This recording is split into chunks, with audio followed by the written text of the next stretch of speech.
We welcome Ashley Metzger here. She's the Senior Advisor to the Desert Water Agency. And we're here to talk about the remnants of Hilary and what happened here in the valley and how it impacts what you all do at the Desert Water Agency.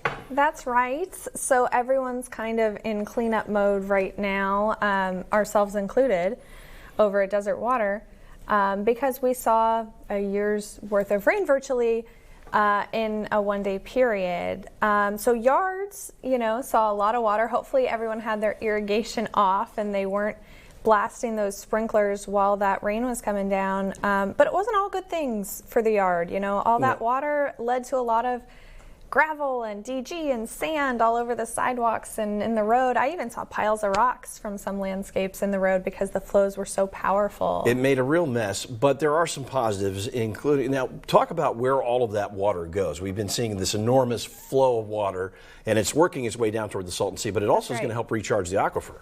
So some of the water most of the water ends up in the Coachella Valley Stormwater Channel and then ultimately in the Salton Sea. But little pockets of it do end up in, things like retention basins within HOAs that are there for flood protection. Actually, if the water kind of sits en masse, it will end up soaking down and hopefully getting into the aquifer and helping with recharge efforts. And the rain that we do get is very important to our local water supply picture.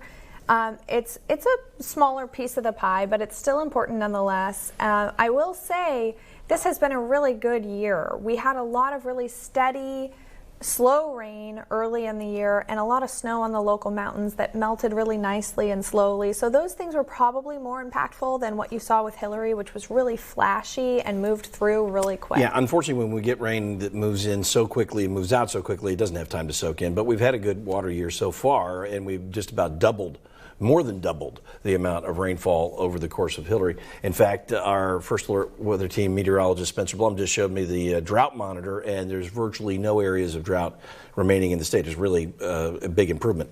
Oh yes, and that's the first time in a very long time that we've had those kinds of conditions. We are very grateful. We swung from last water year, which we were in a fairly serious drought and heading towards really serious ramifications. There were restrictions in place. Yes, and now it's totally flipped around. And what I will say is California is getting hotter and drier in the long run, so it really still is important to take those conservation measures because we don't know what the next water year will hold.